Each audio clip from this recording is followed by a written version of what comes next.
پاکستان افغانستان سے 59 رنز سے جیت گیا۔ پاکستان نے 50 اوور میں 8 وکٹ کے نقصان پر 268 رنز بنائے، جبکہ افغانستان نے 10 کھلاڑیوں کے نقصان پر 48 اوور میں 209 رنز بنائے۔ پاکستان 59 رنز سے افغانستان سے جیت گیا۔ اس طرح سیریز کو پاکستان نے اپنے نام کر لیا۔ تیسرے ون ڈے پاکستان کا افغانستان کے جیت کے لیے 268 رنز کا ہدف۔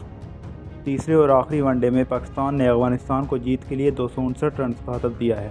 کولمبو میں کھیلے جا رہے سیریز کے تیسرے ون ڈے میں اوپنر فخر زمان 27 کے انفرادی اسکور آؤٹ ہوئے، جبکہ امام الحق 30 گیندوں پر محض 13 رنز بنا کر نائب کا شکار بنے۔ پاکستان کی جانب سے محمد رضوان نے 67 اور بابر اعظم نے 60 کی رنز کی اننگز کھیلی۔ آغاز سلمان نے 38، محمد نواز نے 30 رنز کی اننگز کھیلی۔ سعود شکیل نے 9، شاداب خان نے 3 اور فہیم اشرف 2 رنز بنا سکے۔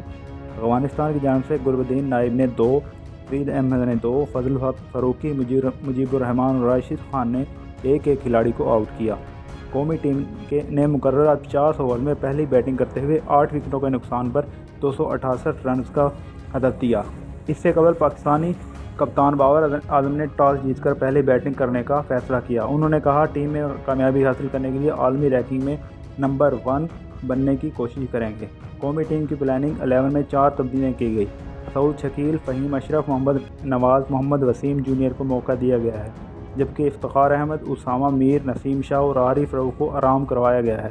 اس موقع پر افغان ٹیم کے کپتان حشمت اللہ شاہدی نے کہا، سیریز کے آخری میچ میں کامیابی سمیت کو ایشیا کپ کھیلنے کا ارادہ رکھتے ہیں، جبکہ ٹیم میں 2 تبدیلیاں کی گئی ہیں۔ عبدالرحمان اور اکرام علی خیل کی جگہ گلبدین نائب اور فرید احمد اسکواڈ کا حصہ ہیں۔ پاکستان کا اسکواڈ بابر اعظم، امام الحق، فخر زمان، محمد رضوان، آغا سلمان، سعود شکیل، شاداب خان، محمد نواز، شاہین افریدی، محمد وسیم اور فہیم اشرف مشتمل ہیں۔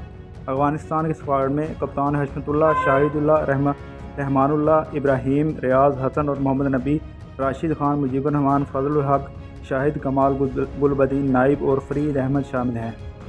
واضح رہے کہ سیریز میں پاکستان کے 2 کے فیصلہ کن برتری حاصل ہے۔ اگر قومی ٹیم سیریز میں کلین سویپ کرتی ہے تو عالمی رینکنگ میں نمبر 1 ٹیم بن جائے گی۔